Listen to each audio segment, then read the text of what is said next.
The Great Hall of the Galactic Council was a sight to see. It floated in the center of a space station the size of a small moon. The walls were made of crystal that showed the stars outside. Thousands of seats rose up in circles, and in those seats sat the representatives of 100 different species from across the galaxy. Ambassador Sarah Chen stood at the speaker's platform. She was a small woman with gray hair and tired eyes. Behind her sat the other members of Earth's delegation. They looked just as tired, just as beaten down. Honored members of the council, Sarah began. Her voice was steady, but those who knew her could hear the strain in it. Earth once again requests that our application for full membership be considered. A sound rose from the gathered aliens. It was not quite laughter, but it was close. The Vixari representative, a tall being with blue skin and 4 arms, leaned forward. His name was High Counselor Torvan, and he had led the council for 300 years. Ambassador Chen, Torvan said. His voice was smooth like oil. This is the 47th time Earth has made this request. The answer remains the same. Sarah gripped the edges of the platform. With respect, High Counselor, Earth has met every requirement. We have contributed resources. We have sent our soldiers to fight in your wars. We have followed every rule and law. And yet, another voice cut in. Your species is still young. This came from the Krell ambassador. The Krell were massive creatures covered in thick scales. They had been members of the council for 10,000 years. Humans have only been traveling between stars for 200 years. You are children. Children who have given everything to this council, Sarah replied. In the last war against the Void Raiders, human soldiers made up 40% of the ground forces. We lost 2 million people. The hall went quiet for a moment. Then Torvan waved one of his 4 hands. Yes, humans are good soldiers. We appreciate your service. But full membership requires more than the ability to fight and die. A delegate from the Mythori species spoke next. The Mythori were small creatures that looked like insects. They were known throughout the galaxy for their cruelty. The human ambassador forgets her place. Her species should be grateful we allow them to sit in this hall at all. 300 years ago, you humans were still fighting each other with primitive weapons. You are barely civilized. Several aliens made sounds of agreement. Sarah felt her face grow hot with anger, but she kept her voice calm. The Mythori were at war with themselves for 5,000 years before they achieved peace. Should we judge you by your past as well? The Mythori delegate hissed with anger. How dare you compare us to your kind? We are an ancient and noble species. That is enough, Torvan said. He did not raise his voice, but everyone fell silent. Ambassador Chen, the council has heard your request. We will now vote. Sarah watched as the representatives pressed buttons on their platforms. The result appeared in glowing numbers above the center of the hall. 93 votes against, 7 votes in favor. Earth's request was denied. Again, Torvan smiled. It was not a kind smile. Perhaps you should try again in another 100 years, Ambassador, when your species has matured. More of that not quite laughter filled the hall. Sarah stood there and took it. She had no choice. Earth needed the council, or at least, that was what everyone had always believed. Later that day, Sarah walked through the corridors of the space station. The other delegates she passed barely looked at her. Some deliberately bumped into her or blocked her path. A group of young Vixari pointed at her and made rude gestures. She had been the ambassador to the council for 15 years. In all that time, nothing had changed. Humans were still treated as lesser beings. They were given the worst jobs, the most dangerous missions, and the smallest rewards. Earth paid heavy taxes to the council but received almost nothing in return. When Sarah reached the human section of the station, she found Captain James Wright waiting for her. James was the commander of Earth's small fleet of ships that were stationed at the council. He was a large man with dark skin and a shaved head. He had been a soldier for 30 years. I saw the vote, James said. His jaw was tight with anger. Same result as always, Sarah nodded. She suddenly felt very old. I am starting to wonder if there is any point in continuing. They walked together to the human residential area. It was the smallest and oldest section of the station. The lights flickered. The walls were stained. The air smelled of recycled oxygen that had been used too many times. The council uses us, James said. They take our resources, our soldiers, our technology, and they give us nothing but insults. We have no choice, Sarah said. but her voice was uncertain. Earth cannot survive alone. We need the Council's protection, their trade routes, their technology. James stopped walking. He turned to face her. Do we? Ambassador, I have been thinking about this for a long time. What exactly does the Council give us? Sarah opened her mouth to answer, then stopped. She thought about it. The Council's protection? Human soldiers did most of the fighting. The trade routes? Earth paid enormous fees to use them and received only scraps in return. Technology? The Council closely guarded their advanced technology and shared very little with humans. They give us the right to exist in this galaxy, Sarah finally said. Without them, the other species would destroy us. Would they? James asked. Or is that just what the Council wants us to believe? Before Sarah could respond, an alarm began to sound. Red lights flashed in the corridor. A mechanical voice announced, "All human personnel report to the command center immediately." They ran. When they reached the command center, they found chaos. Human officers were shouting and pointing at screens. In the middle of it all was Admiral Yang, the highest-ranking human military officer at the station. "What happened?" James demanded. Admiral Yang turned to him. Her face was pale. "The Void Raiders. They attacked the human colony on New Hope. 500,000 civilians." Sarah felt her heart freeze. "When? How many casualties?" 3 hours ago. Early reports say. Yang's voice broke. "Early reports say there are no survivors." The room went silent. 500,000 people. Gone. Just like that. Where was the Council fleet? James asked. His hands were shaking. There were supposed to be 300 Council warships protecting that sector. Yang shook her head. They withdrew 2 days ago. The Council reassigned them to protect a Vexari mining operation. Sarah felt something snap inside her. All the years of insults, all the rejected applications, all the sacrifices, and when humans needed help, the Council simply was not there. They knew, she whispered. The Council knew an attack was coming. That is why they moved the fleet. They sacrificed New Hope to protect Vexari mining profits. James grabbed her arm. Can you prove that? I do not need to prove it. I know it. We all know it. The next morning, Sarah requested an emergency session of the Council. This time, when she stood at the speaker's platform, she was not tired. She was angry. 500,000 human civilians are dead, she announced. Her voice echoed through the Great Hall. The Council fleet that was supposed to protect them was withdrawn without warning or explanation. Torvin looked annoyed. Ambassador, the fleet was needed elsewhere. These decisions are made based on strategic considerations that you would not understand. Then explain them to me, Sarah said. Explain why Vexari mining operations are more important than human lives. The hall erupted in angry shouts. Torvan banged his staff against the floor for silence. You go too far, Ambassador. The Council does not owe Earth an explanation. The Council owes Earth everything, Sarah shouted. We have given you our blood, our treasure, our loyalty. And what have we received? Nothing but scorn and neglect. You have received the honor of serving the great civilizations of this galaxy, the Krell ambassador said. That should be enough for any species. Sarah stared at him for a long moment. Then she reached into her jacket and pulled out a small device.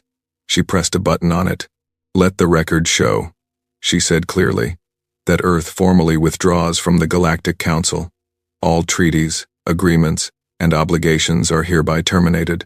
Earth and its colonies are no longer subject to Council authority. The hall went completely silent. Even Torvan looked shocked. In the entire history of the Council, no species had ever voluntarily left. You cannot do this, Torvan said. Earth is a subordinate member. You do not have the authority. We have every authority. Sarah interrupted. Article 47 of the Council Charter allows any member species to withdraw with 30 days' notice. Consider this, our notice. The Mythori ambassador was making high-pitched sounds of amusement. Let them go. Without the Council's protection, the other species will destroy them within a year. Perhaps, Sarah said. She was smiling now, but it was not a pleasant smile. Or perhaps Earth will finally be free to become what we were always meant to be. She turned and walked out of the Great Hall. Behind her, she could hear the aliens arguing and shouting. She did not look back. Over the next 30 days, the human delegation prepared to leave the Council station. Many of the alien species seemed happy to see them go. Others seemed worried. The Krell ambassador approached Sarah privately and offered to help Earth reverse its decision. Sarah politely refused. On the final day, Captain James Wright supervised the loading of the last transport ship. All human personnel were being evacuated. All human equipment and supplies were being removed. After 300 years, humanity's presence at the council was ending. Admiral Yang approached James as he watched the loading. "I just received word from Earth Command," she said. "The Senate has approved the defense initiative." James nodded slowly. "How long did they say it would take?" "They did not give a specific time. But the president said to tell you one thing." Yang paused. She said, "We will be ready." As the transport ships pulled away from the council station, Sarah Chen stood at a window and watched it shrink in the distance. She did not know what the future would bring. She only knew that Earth would never again bow before the council. The news of Earth's withdrawal spread quickly across the galaxy. Most species reacted with amusement or indifference. The humans were a minor race, barely worth noticing. Without the council's protection, they would surely be conquered or destroyed within a few years. But there were some who watched humanity with different eyes. The Jurai, a species known for their wisdom, sent a private message to Earth. It contained only 3 words: "Remember who you are." The first year after Earth left the council was quiet. Human space became off-limits to outsiders. The council sent observers to watch Earth's borders, but they reported nothing unusual. A few small trading ships came and went. Military patrols kept to their regular routes. The council stopped paying attention. They had more important matters to consider. A new threat was rising in the outer regions of the galaxy. A species called the Devourer was expanding rapidly, consuming everything in their path. The council began assembling a fleet to stop them. On Earth, life was changing. The government declared a state of emergency. All resources were directed toward a single purpose. Factories that had made consumer goods began producing weapons. Scientists who had studied theoretical physics began building new kinds of engines. Every man, woman, and child was given a role to play. "We have been treated as lesser beings for 300 years, President Martinez said in a broadcast to the entire planet. "We accepted it because we believed we were weak. We believed we needed the council to survive. But we were wrong." She stood in front of a massive construction yard. Behind her, the skeleton of an enormous warship was taking shape. Sparks flew as thousands of workers welded metal plates into place. "The council sees us as children," the president continued. "They think we are useful only as soldiers and workers. They have never bothered to learn what humanity is truly capable of. They do not know our history. They do not know how we rose from the ashes of a dying world and reached for the stars. They do not know how many times we have faced extinction and refused to die." More ships were being built in other yards across the planet. And not just on Earth. Every human colony was contributing. Mars, Europa, New Beijing, the stations orbiting Jupiter, all of them were working around the clock. "The council forgot one important truth," President Martinez said.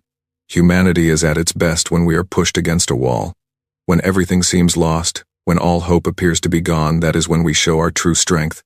The broadcast ended with an image of the new warship. It was bigger than any vessel Earth had ever built. Its hull was covered in weapons. Its engines glowed with power. "This is the first of many," the president announced. "We are calling it the Hope. When we return to the stars, we will not come as servants. We will come as equals." On the council station, High Counselor Torvan watched the broadcast with a slight frown. His aide stood nearby, waiting for orders. "Should we be concerned?"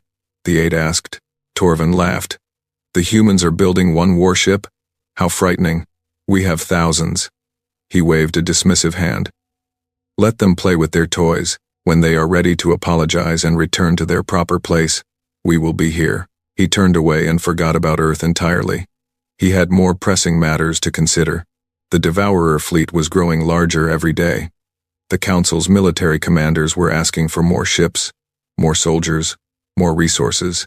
If Torvan had looked more carefully at the broadcast, he might have noticed something important. Behind the president, in the construction yard, there were not one but dozens of skeletal frames taking shape, and in the far distance, beyond the camera's focus, there were hundreds more, but he did not look. None of them did. And so the council continued on, confident in their power, certain of their superiority, completely unaware of what was coming. On Earth, The work continued.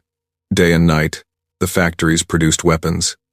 Scientists made discoveries that would have taken centuries under normal conditions. The military trained new soldiers and developed new tactics. And in a secret facility deep beneath the surface of the moon, Admiral Yang stood before a holographic display. It showed Earth and all its colonies. It showed the routes to the Council Station. And it showed something else, a growing fleet of warships, hidden from all outside observers. "We are ahead of schedule," Yang reported to the president. "At this rate, we will be ready sooner than expected." "How soon?" the president asked. Yang checked her notes. "At current production rates, we will have 1,000 fully armed warships within 10 years. The president smiled. It was the same kind of smile that Sarah Chen had worn when she walked out of the council chamber. "Then we had better start planning our return." Outside, the stars burned cold and bright. They had watched civilizations rise and fall for billions of years. They were about to witness something new, something that would change the galaxy forever. Humanity was no longer waiting. Humanity was preparing. And when they were ready, they would remind the council of a lesson that should never have been forgotten. In the words of an ancient human philosopher, those who forget history are doomed to repeat it. The council had forgotten. But humanity remembered. They remembered every insult, every humiliation, every life that had been sacrificed for an ungrateful galaxy, and they were going to make sure that no one would ever forget again. 5 years had passed since Earth left the council. In that time, the galaxy had almost forgotten about the small species that had dared to walk away. The council had more important problems to worry about. The devourer threat was growing worse every day. But on Earth, things were very different. Dr. Elena Vasquez stood in her laboratory deep underground. Around her were hundreds of scientists, all working on the same project. They called it Project Phoenix. Its goal was simple: create weapons and technology that could match or surpass anything in the galaxy. "The plasma core is stable," one of the scientists reported. "We can begin the first test." Elena nodded. She had not slept in 3 days. None of them had. Sleep was a luxury they could not afford. In front of her was a device the size of a small car. It looked like nothing special, just a collection of metal and wires. But Elena knew what it really was. If it worked, it would change everything. "Begin the test," she ordered. The machine hummed to life. Energy crackled around it. For a moment, nothing happened. Then a beam of pure white light shot out from the device. It struck a target on the far wall, a piece of armor taken from a Krell warship, the toughest material in the galaxy. The beam cut through it like paper. The scientists erupted in cheers. Elena allowed herself a small smile. After 2 years of failure, they had finally done it. They had created a weapon that could penetrate any defense the council had. "This is just the beginning," Elena said to her team. "Now we need to make it bigger. Much bigger." Across the planet and throughout human space, similar breakthroughs were happening every day. In a research station orbiting Mars, a team developed a new type of engine that could travel twice as fast as anything the council possessed. On Europa, engineers created a shield system that could absorb 10 times more damage than standard defenses. And on Earth itself, factories worked around the clock producing ships, weapons, and supplies. The centerpiece of it all was the shipyards. They stretched for hundreds of kilometers in orbit above Earth. Thousands of workers in spacesuits moved among the skeletal frames of warships, welding, riveting, and installing systems. Every week, new ships were completed. Every month, the fleet grew larger. Admiral Yang visited the shipyards regularly. She had been promoted to Supreme Commander of all human military forces. It was her job to turn this growing fleet into a fighting force. "How many ships are combat-ready?" she asked Captain James Wright, who now served as her second in command. James checked his datapad. 347. Another 80 will be completed this month. Yang looked out the viewport at the ships. They were beautiful in their own way. Long, sleek vessels bristling with weapons. Each one was designed from the ground up for a single purpose: war. "We need to train the crews better," Yang said. "The Council has thousands of years of experience in space combat. We have only 200. Our ships may be more advanced, but that means nothing if our crews cannot use them properly." "The training programs are running constantly," James replied. "Every pilot, every gunner, every officer is being pushed to their limits. And beyond." Yang nodded. "Good. We cannot afford to be second best in anything. She thought about the 500,000 people who had died on New Hope. She thought about all the human soldiers who had sacrificed themselves in the Council's wars, only to be treated as expendable. Those memories fueled her determination. The Council thinks we are building one warship, Yang said. When we finally show ourselves, I want them to see 1,000. In another part of human space, Ambassador Sarah Chen was working on a different kind of project. She had spent the past 5 years studying every species in the galaxy, not just the Council members, but the smaller races too, the ones who, like humanity, had been treated as inferiors. The Jurai are willing to meet, her assistant reported. They have sent a secret envoy, Sarah smiled. The Jurai were an ancient species known for their wisdom and neutrality. They had never fully joined the Council but maintained friendly relations with everyone. Their opinion carried great weight throughout the galaxy. The meeting took place on a small moon at the edge of human space. Sarah arrived alone. As requested, the Jurai envoy was waiting for her, a being that looked almost human, but with silver skin and eyes that seemed to contain stars. Ambassador Chen, the Jurai said. Its voice was like music. My people have been watching humanity with great interest. We are honored by your attention, Sarah replied. The Jurai studied her for a long moment. When you left the Council, many believed you were foolish. Some believed you were brave. My people believed something different. What did your people believe? We believed you were necessary. The Jurai moved closer. The Council has grown corrupt and stagnant. They have forgotten what it means to face true challenges. They need to be reminded. Sarah felt her heart beat faster. Are the Jurai willing to support Earth? We cannot support you openly, but we can offer information. The Jurai handed her a small crystal. This contains everything we know about the Devourer. The Council does not understand the true nature of the threat they face. If they continue on their current path, they will be destroyed. Sarah took the crystal. Why are you helping us? The Jurai smiled. It was a sad smile. Because when the darkness comes, the galaxy will need humanity. You are the only ones with the fire to stand against it. Back on Earth, the information from the Jurai was analyzed by the best military minds in human space. What they found was disturbing. The Devourer are not just another aggressive species, Admiral Yang told President Martinez. They are something much worse. They consume everything, not just planets, but stars. They convert matter into more of themselves. At their current rate of expansion, they will reach Council space in 15 years. They will reach Earth in 20. The President studied the data on her screen. Can the Council stop them? No. Their fleet is large, but the Devourer adapt to any weapon used against them.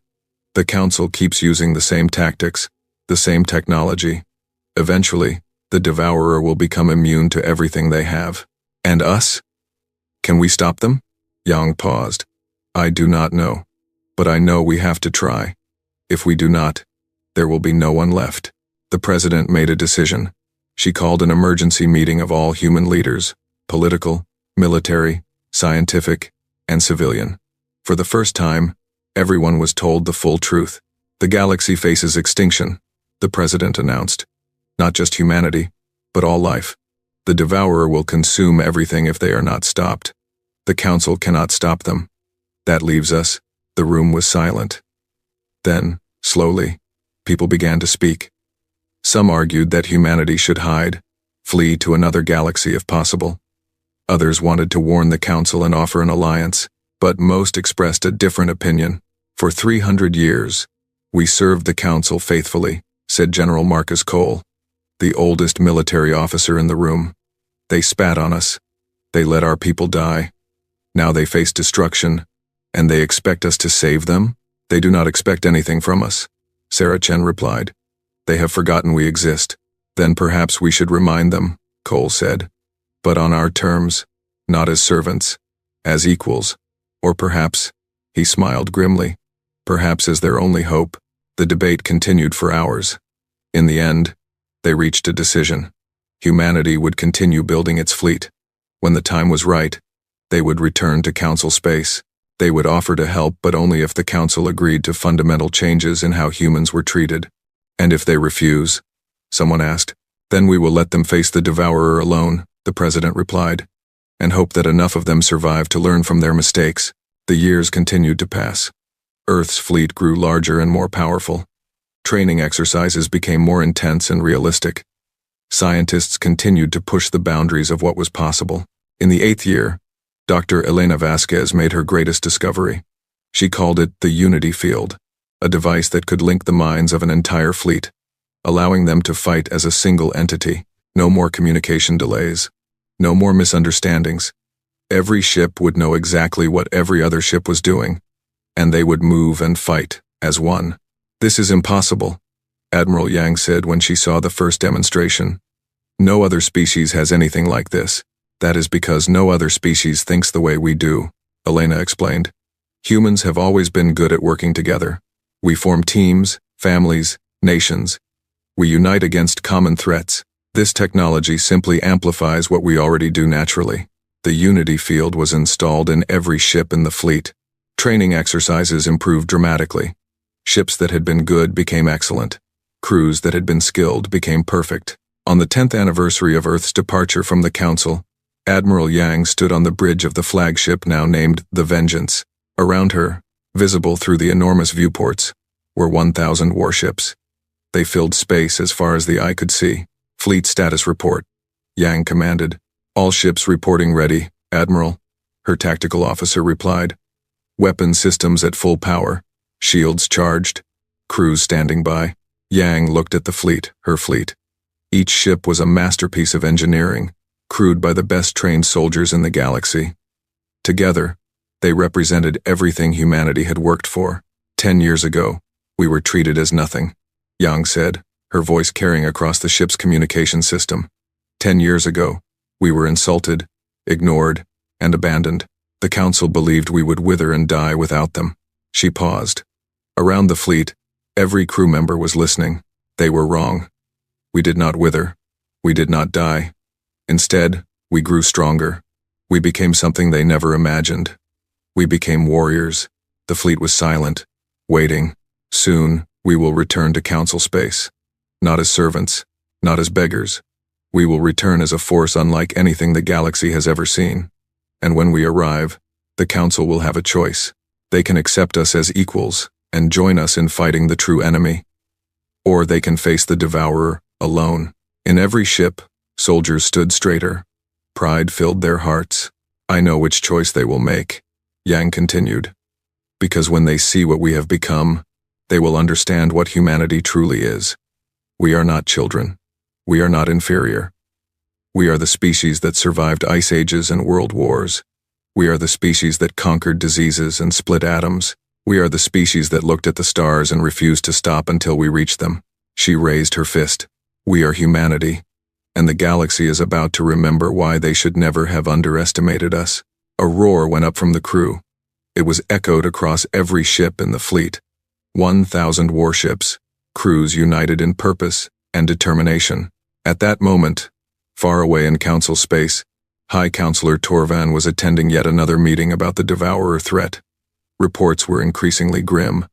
Colony after colony was falling to the enemy. The Council's fleet was being pushed back on every front. "We need more soldiers," a military commander was saying. "More ships, more everything." Torvan rubbed his temples. "Where are we supposed to find more resources? Every member species is already contributing everything they can. There are non-member species," someone suggested. "Perhaps we could recruit." "No," Torvan cut him off. "We will not beg lesser species for help. The Council will handle this ourselves." No one mentioned Earth. In 10 years, no one had mentioned Earth. The humans had become a footnote in history, a minor species that had foolishly rejected the greatest civilization in the galaxy. Torvan did not know that his footnote was about to become the most important chapter in the story of the galaxy. While the Council argued and debated, Earth's fleet was preparing to move. Supply ships were loaded. Final training exercises were completed. Every ship was checked and rechecked. President Martinez visited Admiral Yang one last time before the fleet departed. They stood together on the observation deck of the Vengeance, looking out at the assembled ships. "I wish I could go with you," Martinez said. "Your place is here," Yang replied. "Earth needs you. The colonies need you. If something goes wrong, you will have to lead whatever comes next." Martinez nodded slowly. Do you think they will accept our terms? I think they will have no choice. When they see what we have built, when they understand what we offer, they will accept. Pride is a powerful thing, but survival is more powerful. The president reached out and clasped Yang's hand. Bring our people home safely, Admiral, and show the galaxy what humanity is made of. I will, Yang promised. One way or another, the galaxy will never forget this day. The next morning, 1,000 warships ignited their engines and began moving toward the edge of human space. They traveled in perfect formation, their unity field linking them into a single, unstoppable force. As they approached the boundary between human space and Council territory, Captain James Wright turned to Admiral Yang. Orders. Admiral. Yang looked at the stars ahead. Somewhere out there was the Council that had rejected humanity. Somewhere out there was the enemy that threatened all life. And somewhere out there was the destiny that humanity had been building toward for 300 years. Set course for the Council station, Yang commanded. Maximum speed. And if they try to stop us? Yang smiled. It was not a kind smile. They can try. The fleet surged forward, crossing into Council space for the first time in a decade. Behind them, Earth waited and hoped. Ahead of them, a galaxy stood on the edge of destruction. The moment of truth was finally at hand. The Council station was in chaos. Warning sirens blared through every corridor. Military officers ran back and forth, shouting orders that no one seemed to follow. In the great hall where so many species had gathered to insult humanity, screens now showed maps of a galaxy being consumed. High Counselor Torvan stood at his command platform, watching the latest reports come in. 30 more systems had fallen to the Devourer in the past month. The Council fleet had lost another 200 ships. At this rate, the enemy would reach the core worlds within 5 years. We are running out of options, Admiral Vex, the Krell commander of the Council fleet, reported. His scales were dull with stress. Every weapon we use against them, they adapt to within days. Our tactics no longer work. Our soldiers are dying in the thousands. Then find new tactics, Torvan snapped. Find new weapons, that is your job. With respect, High Counselor, we have tried everything. The Devourer are unlike any enemy we have faced. They do not negotiate. They do not retreat. They simply consume. The Metheri representative pushed forward. He looked thinner than he had 10 years ago. The stress was taking its toll on everyone. Perhaps we should evacuate the outer systems, pull our forces back to defend the core worlds, and abandon billions of citizens? Another representative demanded. That is unacceptable. It is survival, the Metheri replied. Better some than none. The argument continued. But Torvan was no longer listening. He was staring at a different screen, one that showed the borders of Council space. Something strange was happening. Long-range sensors were detecting unusual energy signatures. What is that? He asked, pointing. Admiral Vex looked at the screen and frowned. Unknown. It appears to be a large number of ships approaching from. That direction is. He paused, confused. That direction is human space. Humans. Torvan laughed. But there was no humor in it. The humans have been gone for 10 years. They probably destroyed themselves by now. These readings are definitely ships, Vex insisted. Many ships. More than 100. A cold feeling settled in Torvan's stomach. Send a patrol to investigate. And do not let this distract from the real threat. But the cold feeling would not go away. On the edge of Council space, the first patrol ships spotted the incoming fleet. What they saw made them freeze in disbelief. Command. This is Patrol 7, the patrol leader reported, his voice shaking. We have visual confirmation of the unknown contacts. They are warships. Human warships. How many? Command asked. The patrol leader counted. And counted. And kept counting. I see hundreds. No. More than hundreds. His voice rose in panic. There are at least 1,000 ships out here.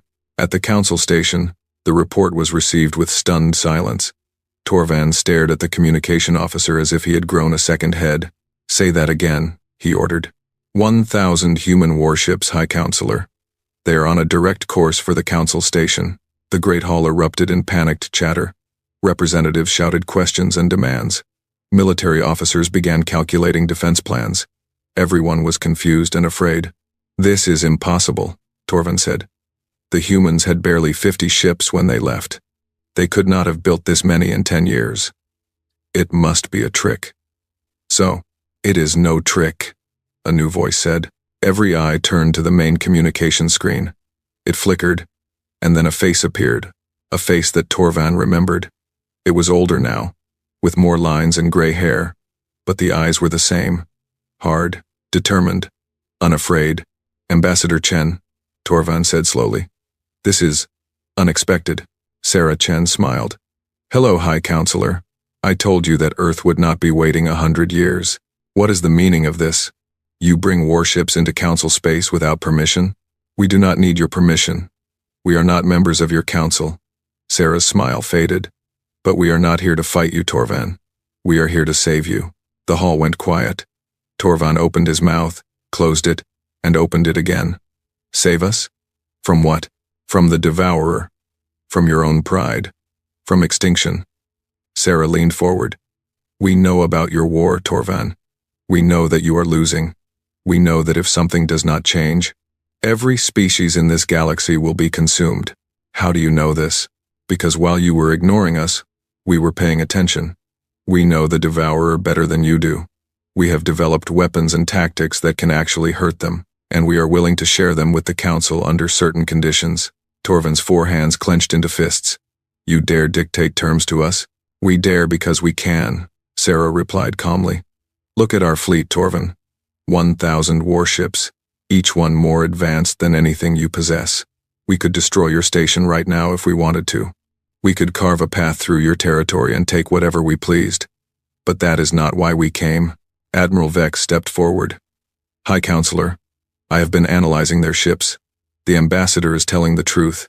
Their technology is remarkable. Their weapons could potentially penetrate Devourer defenses. Their shields are stronger than anything we have. How is this possible? Torvan demanded. They are humans. They are primitives. Perhaps, Sarah said. That is what happens when you underestimate people. Perhaps when you treat someone as inferior for 300 years, they become determined to prove you wrong. The transmission was joined by another face, Admiral Yang, standing on the bridge of the Vengeance. High Counselor, my name is Admiral Yang, Supreme Commander of the Earth Fleet. I have orders from my government to offer the Council our help in defeating the Devourer. But before we discuss that, there is something you need to understand. She pressed a button, and the screen split to show the human fleet. 1,000 ships in perfect formation, their weapons powered up and ready. Every one of these ships is linked by a system called the Unity Field. It allows them to fight as a single entity. When we move together. When we fire as one.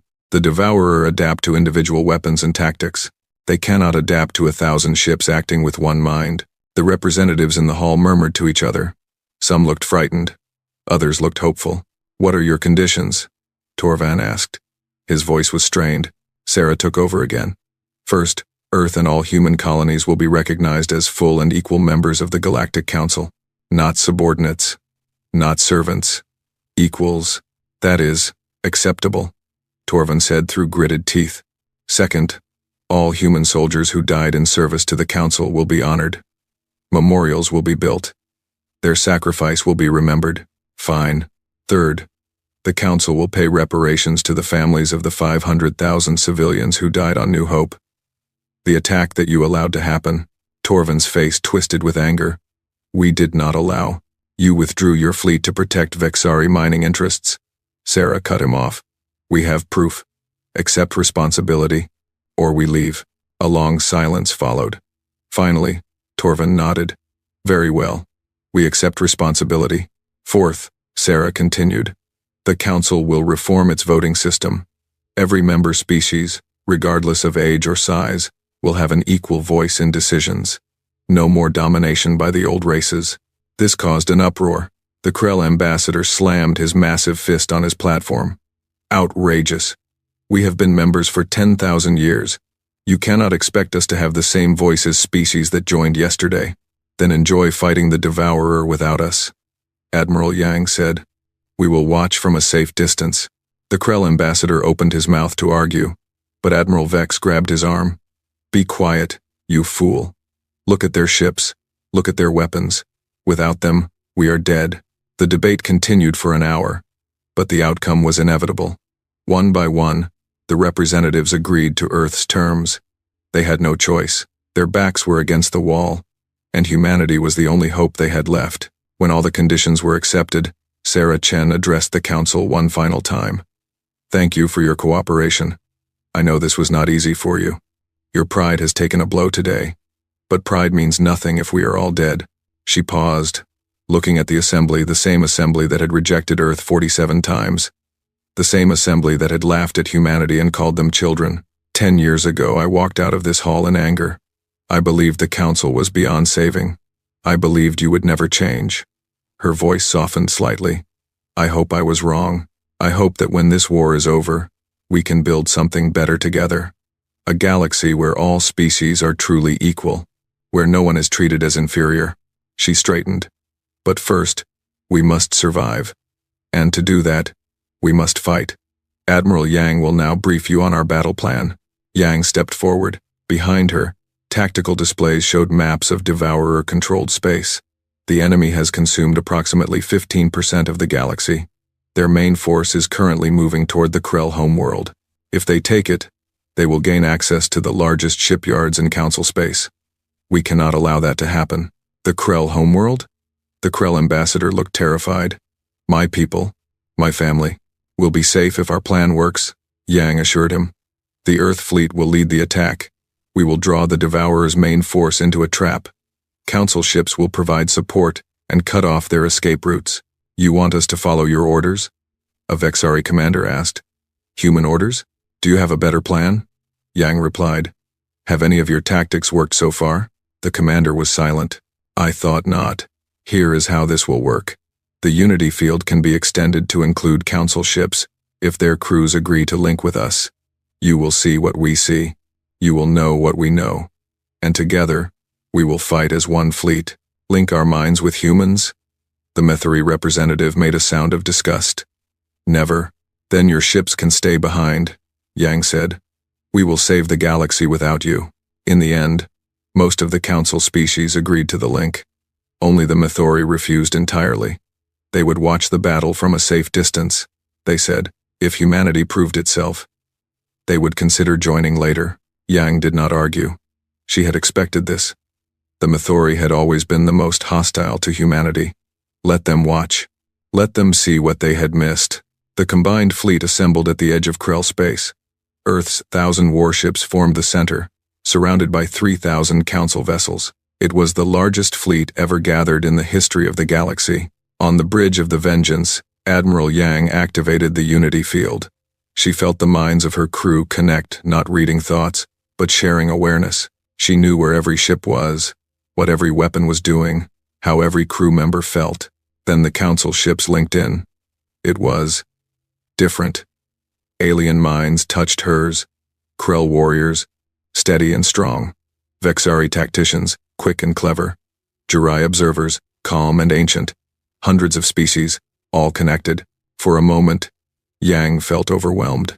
Then she steadied herself. These were her allies now. Her responsibility. Her fleet. All ships, she announced, her voice carrying to every vessel. The enemy is ahead. They have never faced a force like ours. They do not know what we are capable of. Today, we show them. The fleet began to move. Engines fired, ships accelerated, the stars streaked past. Ahead, the Devourer waited. Millions of them, gathered around the Krell homeworld. From a distance, they looked like a swarm of insects, countless small shapes moving in perfect coordination. Each one was a living weapon, capable of consuming ships and planets alike. Enemy fleet detected, the tactical officer reported. Approximately 3 million individual units. 3 million?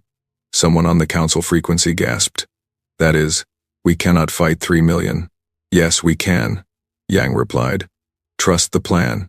Trust each other. Trust humanity. The Devourer noticed the approaching fleet. They began to move, forming into attack formations. Their patterns were strange, not like normal military tactics, but more like a predator preparing to strike. They are adapting already, a Council scientist reported, analyzing our ship configurations. Let them analyze, Yang said. They have never seen weapons like ours. The two fleets raced toward each other. The distance shrank rapidly. 100,000 kilometers, 50,000, 20,000. All ships, Yang commanded. Weapons free. 1,000 human warships fired at once. Beams of white light shot across space, the same technology that Dr. Elena Vasquez had developed years ago. The beams struck the front ranks of the Devourer swarm. The effect was devastating.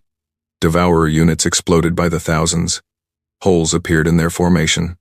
For the first time, the enemy was taking serious casualties, but there were millions more behind them. The surviving Devourer pressed forward, undeterred by their losses. They began firing their own weapons, strange biological projectiles that could eat through any known defense. Shields holding. The tactical officer reported.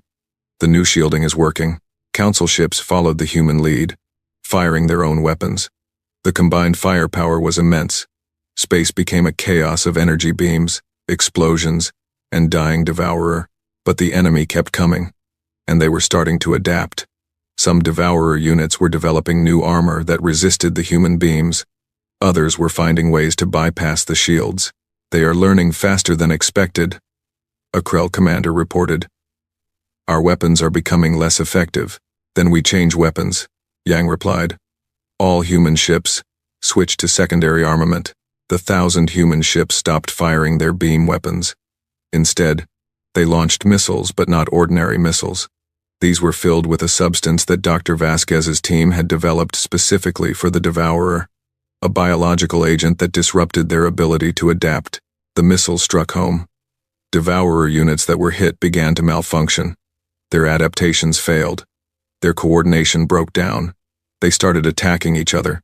It is working, the Krell commander shouted. The enemy is in chaos. Press the attack, Yang ordered. All ships, advance. The combined fleet surged forward. Human and Council ships fought side by side, their movements perfectly coordinated through the unity field. For the first time since the war began, the Devourer were being pushed back, but Yang knew this was only the beginning. The real test was still to come. In the center of the Devourer swarm, something stirred. It was larger than the rest, much larger. A creature the size of a small moon, pulsing with dark energy. The Queen, the source of the Devourer's coordination. The reason they could adapt so quickly. Admiral, the tactical officer said quietly, we have a problem. Yang looked at the screen showing the Queen. It was moving toward the fleet. And as it moved, the Devourer around it began to coordinate again. The chaos Yang had created was fading.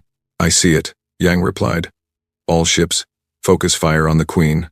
1,000 human ships turned their weapons on the massive creature. But before they could fire, the Queen did something unexpected. It spoke, not in words, but in a transmission that every ship received. Images and emotions flooded through the unity field. Hunger, endless hunger, a species that had consumed galaxies, that would consume this one too. A single message, repeated over and over. You cannot stop us. We are eternal. We are inevitable. Some crew members screamed. Others fell unconscious.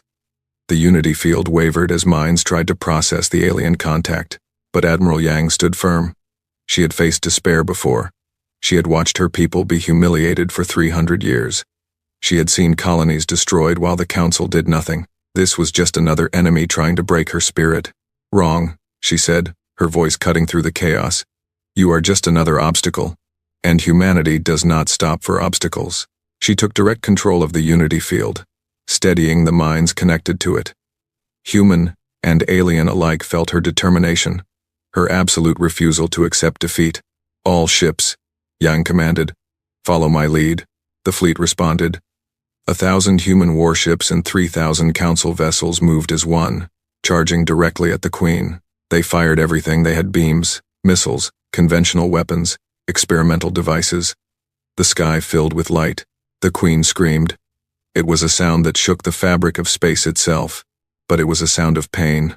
The combined fleet was hurting it, and they were just getting started. The battle for the Krell homeworld had become something that had never been seen before in the history of the galaxy. 4,000 ships against 3 million Devourer units and their massive Queen. Space was filled with fire, explosions, and death. Admiral Yang stood at the center of it all. Her mind connected to every ship in the combined fleet. She could feel the fear of the Council crews, who had never experienced the unity field before. She could feel the determination of her own people, who had trained for this moment for a decade. And she could feel something else, a growing sense of hope. They were winning. Slowly, painfully, but they were winning. The Queen's shields are weakening. Captain James Wright reported from his position at the tactical station. Our weapons are getting through. Yang nodded. Keep firing. Do not let up for a second. The Queen was a monster unlike anything the galaxy had faced. Its body stretched for hundreds of kilometers, covered in weapons and armor that seemed to grow and change every moment. Smaller Devour units swarmed around it like insects protecting their hive. But for all its power, the Queen was hurt. Scorch marks covered its surface. Chunks of its armor had been blown away. Its movements were becoming slower, more desperate. It is trying to retreat, the tactical officer said. The Queen is pulling back toward the outer system. No. Yang's voice was hard as steel. We end this today. All ships, pursue and destroy. The combined fleet surged forward. Human ships led the charge, their advanced engines allowing them to keep pace with the fleeing Queen. Council ships followed close behind, adding their firepower to the assault. The Devourer units fought back with desperate fury. They threw themselves at the attacking fleet, sacrificing themselves to slow the advance. Thousands of them died every minute, but more kept coming. We are taking losses, a Krell commander reported. The enemy is focusing on our support ships. Yang checked the fleet status. Dozens of Council vessels had been destroyed. Hundreds more were damaged. The human fleet had lost fewer ships thanks to their superior shields. But they were not immune to the constant attacks. Titan formation, Yang ordered. Human ships, provide cover for the Council vessels. We cannot afford to lose our allies now. The fleet reorganized itself. Human warships moved to protect the weaker Council ships, taking hits that would have destroyed them. Crews worked frantically to repair damage and keep weapons firing. Through it all, Yang kept her focus on the Queen. The massive creature was still trying to escape, but it was slowing down. Its wounds were too severe. It could not run forever. Admiral, the tactical officer said, I am detecting something strange. The Queen's energy output is increasing. Yang frowned. Increasing? Even while it is wounded? Yes, it is. I think it is preparing something. Before Yang could respond, the Queen stopped running. It turned to face the pursuing fleet. For a moment, nothing happened. Then the Queen screamed again. This time, the scream was not just a sound. It was a weapon. A wave of pure psychic energy swept out from the creature, hitting every ship in the fleet. Through the unity field, Yang felt millions of alien thoughts crash into the minds of her crews. Screams filled the communication channels. Ships veered off course as their crews struggled with the mental assault. The unity field began to fragment as minds overloaded. Hold together, Yang shouted. Everyone, focus on my voice. Block out everything else. She poured her own strength into the field, trying to stabilize it. But there were too many ships, too many minds. She could not reach them all. Then she felt something unexpected. Help was coming. The Jurai ship's ancient vessels that had joined the fleet at the last moment began broadcasting a signal. It was a song, in a way. A melody that cut through the chaos and brought calm. We are with you, Admiral, the Jurai commander said. Our people have faced psychic attacks before. Let us help shield the fleet. The Jurai song spread through the unity field. Minds that had been overwhelmed began to recover. Ships that had lost control steadied themselves. The fleet regrouped. Yang felt a moment of gratitude. Then she pushed it aside. They could celebrate later. Right now, they had a monster to kill. All ships, she commanded. The Queen used its last weapon. It has nothing left. This is our chance. Attack with everything we have. 1,000 human ships fired at once. 3,000 Council ships added their weapons. The combined barrage was the most powerful attack ever launched in the history of space warfare. The Queen tried to raise its shields. They flickered and died. It tried to dodge. It was too slow, too wounded. It tried to scream again. The sound died in its throat. The firepower hit the Queen like a hammer from the gods. Its armor shattered. Its body tore apart.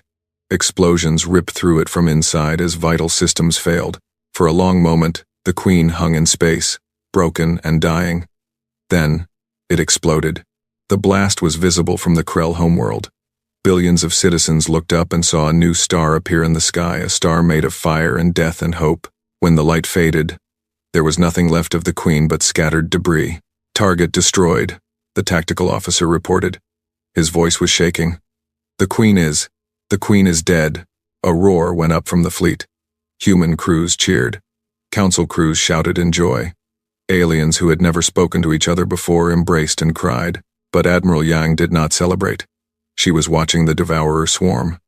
Without their Queen, the millions of units should have been thrown into chaos. They should have been easy to destroy. They were not. "Admiral," James said quietly, "the Devourer are still coordinated. How is that possible without the Queen?" Yang studied the enemy movements. James was right. The swarm was reorganizing, forming new attack patterns. They were adapting even without their central command. There must be another Queen, Yang realized. Or something like one. The Devourer do not rely on a single point of control. Then killing the Queen accomplished nothing? No. Yang shook her head. "We hurt them badly. Their coordination is slower. Their reactions are weaker. But we did not win the war. We only won a battle." She addressed the entire fleet. "All ships, the enemy is still active. But they are weakened. This is our opportunity to push them back, to reclaim the systems they have taken. Are you with me?" The response was immediate and overwhelming. Every ship, human and council alike, signaled their readiness. "Then let us finish what we started." Over the next hours, the combined fleet engaged the remaining Devourer forces. Without the Queen's enhanced coordination, the swarm was less effective. Ships that should have been destroyed survived. Attacks that should have succeeded failed. One by one, the Devourer units were eliminated. By the time the battle ended, over 2 million of them had been destroyed. The rest retreated into deep space, disappearing into regions where no ship could follow. The Krell homeworld was saved. Admiral Yang stood on the observation deck of the Vengeance, looking out at the stars. The battle was over, but she could not rest. Her mind was still connected to the remnants of the Unity field, still processing information from 1,000 ships. Captain James Wright joined her. He looked as tired as she felt. "Casualty reports are coming in," he said. "We lost 47 human ships. The Council lost over 200. Total crew deaths are estimated at 50,000. Yang closed her eyes. 50,000 lives. 50,000 families who would never see their loved ones again. "The Council is calling it a victory," James continued. "The greatest victory in their history, they say. It is a victory." Yang agreed. "But not a final one. The Devourer will return. They always do. Then we will fight them again." Yang turned to look at him. James had been with her since the beginning, since the days when they were nothing but servants to an ungrateful galaxy. He had never wavered, never lost faith. "When I took command of this fleet," Yang said, "I thought I knew what I was fighting for. I thought I was fighting to prove that humanity was worthy of respect, to make the Council pay for how they treated us. And now I understand that it was never about respect or revenge. It was about something bigger." She looked back at the stars. "We are fighting for the right to exist. Not just humanity, but all life in this galaxy. The Devourer do not care about politics or pride. They just want to consume. If we do not stop them, everyone dies." James nodded slowly. "So we keep fighting. We keep fighting, until the enemy is destroyed or we are." A communication signal interrupted their conversation. It was from the Council Station High Counselor Torvan himself. "Admiral Yang." Torvan's image appeared on a nearby screen. He looked older than he had before the battle, tired and humble. "The Council wishes to express our gratitude for your service today. Without the human fleet, we would have been destroyed." Yang studied him for a moment. "You are welcome, High Counselor. I must admit," Torvan continued, "I did not believe humanity could accomplish what you did. When you left the Council 10 years ago, I thought you were fools. I was wrong. Yes, you were." Torvan winced at her bluntness, but he did not argue. "The Council has voted to implement all of the reforms your people requested. Full membership for Earth and its colonies, equal voting rights for all species, memorials for the human soldiers who died in our service, and reparations for the tragedy at New Hope." Yang felt something shift inside her. Not satisfaction exactly, but something close to it. Everything humanity had fought for was being achieved. "Thank you, High Counselor," she said. Earth accepts. There is one more thing, Torvin added. The Council has voted to offer you a position. We would like you to become Supreme Commander of all Council military forces. Human, Krell, Vexuri, everyone. You would have complete authority over the war against the Devourer. Yang was silent for a long moment. She had not expected this. You would give a human command of your entire military? She asked. After what we saw today, we would be fools not to. The Unity Field, your tactics, your technology, you have things we need. Things that could save us all. Torvan's voice softened. I know we do not deserve your help. We treated your people terribly for centuries. But I am asking anyway. Please, Admiral. Help us survive. Yang looked at James. He shrugged. Your call, Admiral. She thought about it. Part of her wanted to refuse. Part of her wanted to walk away from the Council just as Sarah Chen had done 10 years ago. Let them suffer. Let them face the consequences of their arrogance. But that was the old way of thinking. The way that led to division and weakness. If humanity was going to lead the galaxy into a new age, they had to be better than their enemies. They had to be better than their own anger. I accept, Yang said, but I have conditions. Name them. First, the Unity Field will be extended to all Council ships permanently. We fight as one fleet, or not at all. Agreed. Second, Dr. Elena Vasquez and her team will have unlimited resources to develop new weapons and technology. No restrictions. No oversight from the Council. Agreed. Third, the Jurai will be offered full membership in the Council. They helped save us today. They deserve recognition. Torvan hesitated. The Jurai had always maintained their independence, but he nodded. We will extend the offer. It will be their choice whether to accept. Then we have a deal. Yang straightened. I will begin reorganizing the fleet immediately. We have a lot of work to do. The transmission ended. Yang stood there for a moment, absorbing what had just happened. She had gone from a servant of the Council to its highest military commander. It was almost impossible to believe. What now? James asked. Now we hunt. Yang's eyes were hard. The Devourer retreated, but they are not gone.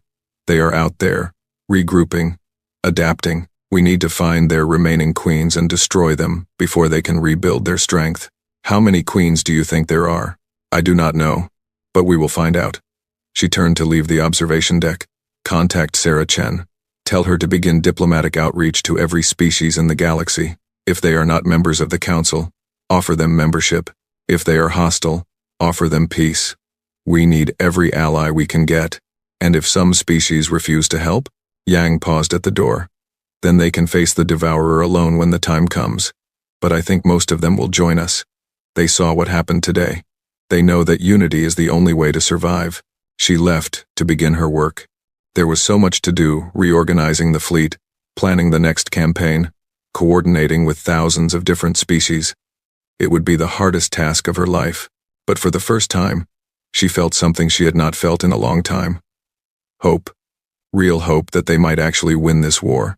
On Earth, President Martinez watched the news broadcasts showing the battle's aftermath.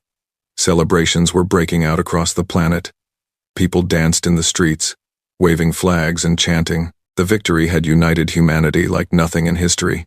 But Martinez's attention was on a different screen, a private communication from Admiral Yang. The Council has agreed to all our terms, Yang's recorded message said. Earth is now a full member with equal rights. The reforms are being implemented as we speak, and I have been given command of the entire Council military. Martinez smiled. 10 years ago, they had been outcasts, rejected, scorned. Now they were leading the galaxy against its greatest threat. There is still much work to do, Yang continued. The Devourer are not defeated, only weakened. The real war is still ahead of us. But for the first time, I believe we can win. Because we are not fighting alone anymore. The message ended. Martinez leaned back in her chair and looked out the window at the celebrating crowds. Earth had left the Council in shame. Now they had returned in glory. But glory was not enough. They needed to finish what they started. The war for the galaxy was far from over. 3 years had passed since the Battle of the Krell homeworld. 3 years of war, sacrifice, and slow progress. Under Admiral Yang's command, the combined fleet had pushed the Devourer back system by system. liberating worlds that had been consumed and destroying queens wherever they were found. 7 queens had been killed. Each battle was harder than the last. The Devourer learned from every defeat, adapted to every weapon. But humanity learned too. The scientists on Earth worked constantly, developing new technologies faster than the enemy could counter them. Now, only one queen remained. The oldest, the strongest, the one they called the Mother. She had retreated to the center of the Devourer's territory, a region of space so dangerous that no ship had ever returned from it. For months, the combined fleet had been preparing for the final assault. Every ship that could fight was being gathered. Every weapon that could be built was being manufactured. Admiral Yang stood in the war room of the Council Station, surrounded by the most powerful leaders in the galaxy. High Counselor Torvan was there, along with the military commanders of every member species. Sarah Chen represented Earth's civilian government. The Jurai envoy stood quietly in the corner, watching with ancient eyes. The Mother is protected by the last of the Devourer forces, Yang explained, pointing at a holographic map. Approximately 50 million units, concentrated in a sphere around her location. Our fleet numbers 12,000 ships. We will be outnumbered, but we have advantages they do not. What advantages? The Krell commander asked. Unity, technology, and the fact that we know exactly where she is. Yang highlighted a point in the center of the enemy formation. Dr. Vasquez's team has developed a new weapon, something that can destroy the Mother in a single strike. But we need to get close enough to use it. How close? Someone asked. Within 100 kilometers. The room went silent. 100 kilometers meant flying through millions of Devourer units. It meant suicide. That is impossible, the Vexari commander said. No ship could survive long enough. One ship could, Yang replied. The Vengeance has been modified to carry the weapon. Its shields have been reinforced with the latest technology, and it will not be alone. The entire fleet will create a path for it. Sarah Chen stepped forward. You are talking about leading the attack personally. I am the only one who can control the unity field precisely enough. If someone else tries, the coordination will fail. Ships will die uselessly, but you will die too. Yang did not answer immediately. She looked around the room at the faces of beings who had once despised humanity. Beings who had called them children, savages, inferiors. Now they were looking at her with something different in their eyes. Respect, gratitude, hope. If I die, Yang finally said, it will be because I chose to. Not because the Council sacrificed me, not because I was expendable. I will die as the commander of the greatest fleet this galaxy has ever seen, striking the final blow against an enemy that threatened all life. She smiled slightly. Honestly, I cannot think of a better way to go. The preparation for the final battle took 3 more weeks. Every ship was checked and rechecked. Every crew was briefed on the plan. The weapon doctor, Vasquez, had created a device called the Extinction Pulse, was carefully installed in the Vengeance. On the day before the fleet departed, Captain James Wright visited Admiral Yang in her quarters. They had served together for 15 years now. He knew her better than anyone. You do not have to do this yourself, he said. Let me pilot the Vengeance. You can command the fleet from another ship. Yang shook her head. The unity field works best when I am at the center of it. You know that. Then let me come with you. Someone needs to watch your back. She looked at him for a long moment. Then she reached out and clasped his hand. No, I need you to survive. If I fail, if the weapon does not work, someone will need to rally the fleet. Someone will need to keep fighting. She squeezed his hand. That someone is you.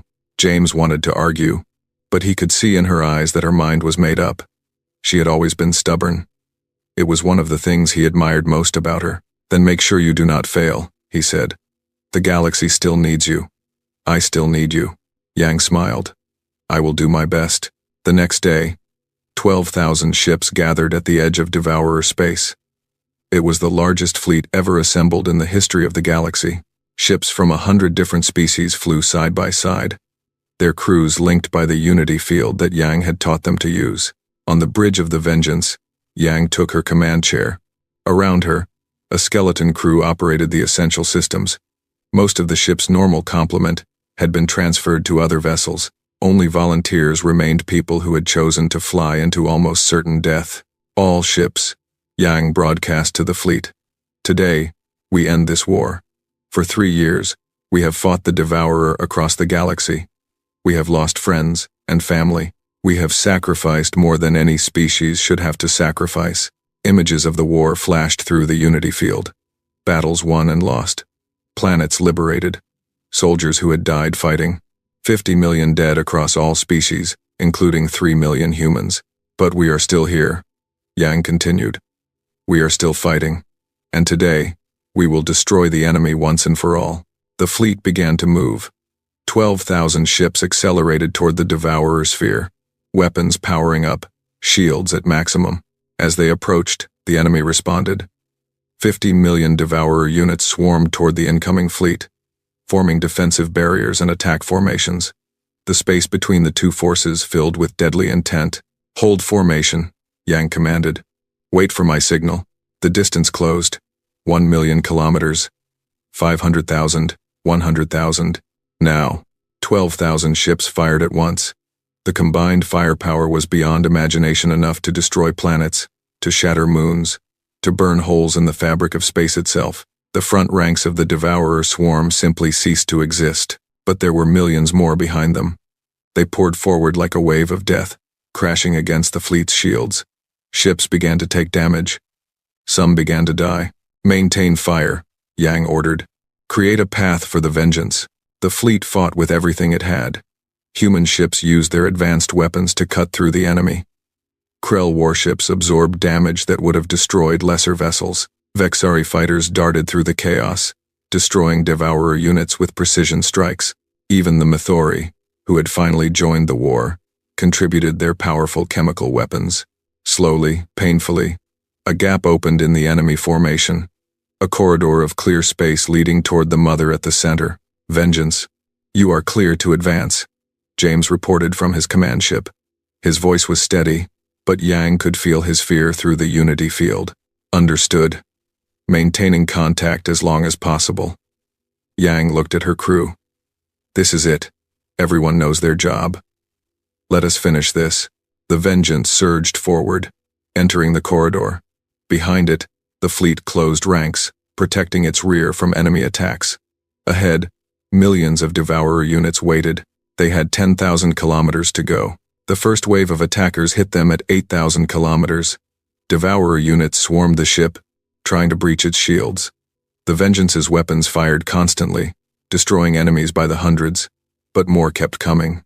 Shields at 70%. An officer reported. Keep moving, Yang ordered. At 5,000 kilometers, the second wave hit. These were larger units, elite defenders protecting their mother. They hit harder, faster, more coordinated. The Vengeance shook with every impact. Shields at 40%. Yang pushed more power into the engines. The ship accelerated, trading defense for speed. They could not afford to be stopped now. At 2,000 kilometers, the shields failed. The first breach occurred near the engine room. Devourer units poured through, their bodies designed to consume and destroy. The crew fought back with handheld weapons, killing the invaders one by one. Hull breach in sections 3 through 7, someone shouted. Seal them off. Everyone focus on keeping us moving. At 1,000 kilometers, the mother came into view on the main screen. She was enormous, larger than any Queen Yang had seen. Her body pulsed with dark energy, and her surface was covered with weapons that could destroy cities. She was beautiful in a terrible way. The source of the Devourer plague. The beginning and the end of the greatest threat the galaxy had ever faced. Yang stood up from her command chair. Around her, the ship was dying. Fires burned in multiple sections. Systems were failing. Half her crew was already dead, but they had made it. They were within 100 kilometers. Arm the extinction pulse, she ordered. The weapon powered up. It was a simple device, in some ways a concentrated burst of energy that would disrupt the unique biology of the mother, causing a chain reaction that would destroy her and every Devourer connected to her. But it had to be delivered close. Very close. Admiral, the weapons officer said, we are within range. But the mother is raising her defenses. If we fire now, she might be able to block it. Yang looked at the screen. The mother's shields were activating, forming a barrier around her most vulnerable points. The extinction pulse would not penetrate in time, unless someone carried it through. Prepare a shuttle, Yang said. Load the weapon, Admiral. That is, That is what needs to happen. Yang walked toward the shuttle bay. I will deliver the weapon personally. Set the Vengeance on a collision course with the Mother's shields. When they are occupied defending against the ship, I will fly through and fire the pulse from inside her defenses. The crew stared at her. They all knew what she was asking. The shuttle would never make it out in time. It was a one-way trip. Every one of you has done your duty, Yang said. You have served humanity and the galaxy with honor. Now it is my turn. She climbed into the shuttle. The extinction pulse was loaded behind her seat, a cylinder of glowing energy that hummed with power. Through the unity field, she felt James trying to contact her, trying to stop her. She blocked him out. This was not the time for goodbyes. The shuttle launched from the dying Vengeance. Behind her, the great warship that had carried humanity's hopes accelerated toward the Mother, drawing her attention, drawing her fire. Yang flew through the chaos. Devourer units tried to stop her, but the shuttle was small and fast. She dodged and weaved, using skills she had learned in decades of service. Ahead, the Mother's shields flickered as the Vengeance struck them. The impact was massive, tearing a hole in the defenses. Yang flew through. She was inside the Mother's shields now, approaching her exposed body. The extinction pulse was armed and ready. All she had to do was fire, but the Mother sensed her. A tentacle the size of a building swung toward the shuttle, trying to crush it. Yang pulled up hard. The tentacle missed by meters. She felt the shuttle shudder as smaller weapons fired at her, burning holes in the hull. This is Admiral Yang. She broadcast on all frequencies. To everyone in the fleet, it has been an honor serving with you. Tell Earth. Tell them I did my duty. She pressed the firing button. The extinction pulse launched from her shuttle and struck the Mother directly. For a moment, nothing happened. Then the Mother screamed. It was the loudest sound the galaxy had ever heard, a psychic wail of agony that swept across space. Through the unity field, every being in the fleet felt it. The Mother was dying, but she was not going quietly. In her death throes, she released everything she had left. Waves of energy swept outward, destroying Devourer units by the millions. Her body began to tear itself apart, explosions ripping through her from inside. Yang's shuttle was caught in the blast. She felt the hull disintegrate around her, felt the cold of space rush in, felt the last moments of her consciousness beginning to fade. But before darkness took her, she saw something. The Mother, crumbling.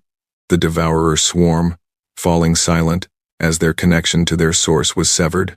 The fleet, battered but alive, watching the enemy die. They had won. Admiral Yang smiled. Then the light faded, and she was gone. The battle of the Mother lasted only hours. Without their leader, the remaining Devourer units became mindless, attacking randomly or simply stopping altogether. The fleet destroyed them with ease. When it was over, the galaxy was quiet. For the first time in centuries, there was no Devourer threat, no looming extinction. Just stars and planets and billions of beings who had survived. On the council station, a memorial ceremony was held. Every species sent representatives. The great hall that had once been a place of scorn and rejection was now filled with mourning. High Counselor Torvan spoke first. His voice was heavy with emotion. Admiral Yang gave her life for us, he said. A human. Someone my people once called inferior. Someone I personally rejected and insulted. He paused, composing himself. She was the greatest hero this galaxy has ever known.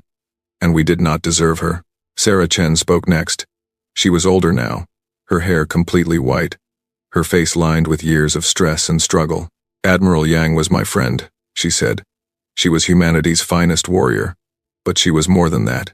She was a symbol of what happens when you push people too far. They push back. She looked around the hall at the gathered representatives. 12 years ago, I stood in this room and announced that Earth was leaving the Council. I was angry. I was bitter. I believed the galaxy had nothing to offer us. She shook her head. I was wrong. What the galaxy offered us was a chance to become something greater, to rise above our pain and fight for something bigger than ourselves. The ceremony continued for hours. Representatives from every species shared stories of the war, of the sacrifices made, of the victory that had been achieved. Admiral Yang's name was spoken 1,000 times. At the end, Captain James Wright, now Admiral Wright, stood before the assembly. Admiral Yang asked me to survive, he said. She asked me to keep fighting if she failed. She did not fail, but I will keep her memory alive.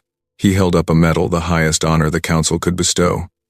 It had never been given to a human before. This medal will be placed in a memorial on Earth, Wright announced.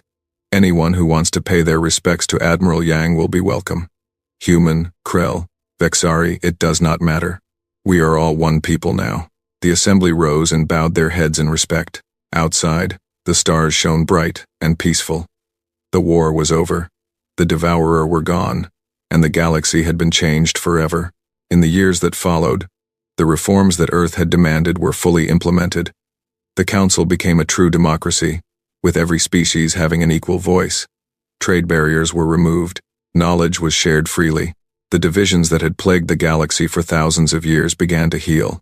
President Martinez retired and was replaced by a new leader, a young woman who had been born during the war and had grown up hearing stories of Admiral Yang's sacrifice. The Jurai, who had helped save the fleet during the Battle of the Krell homeworld, accepted full membership in the Council. Their wisdom and neutrality helped guide difficult decisions. The Mythori, who had once been humanity's fiercest critics, built the largest memorial to Admiral Yang anywhere in the galaxy. It stood on their homeworld as a reminder of how wrong they had been, and on Earth, a new holiday was declared. It was called Unity Day. Every year, people of all species gathered to remember the war and celebrate the peace that followed. Admiral James Wright lived to be very old. He spent his final years writing a history of the war, making sure that future generations would understand what had happened and why. In his final chapter, he wrote this: "When Earth left the Council, we believed we were alone. We believed we had to prove ourselves worthy of respect. But in the end, we learned something different. We learned that true strength does not come from being better than others. It comes from lifting others up. It comes from sacrifice. It comes from unity." Admiral Yang understood this better than anyone. She did not fight for glory or revenge. She fought because it was right. She died because it was necessary. And because of her sacrifice, a galaxy that had been divided for millennia found a way to stand together. That is her legacy. That is humanity's legacy. Not conquest or dominance, but cooperation. Not fear or anger, but hope. The stars are vast and cold, but when we stand together, we can warm them with our light. He set down his pen and looked out the window at the night sky. Somewhere up there, among the endless stars, Admiral Yang was watching, and she was proud.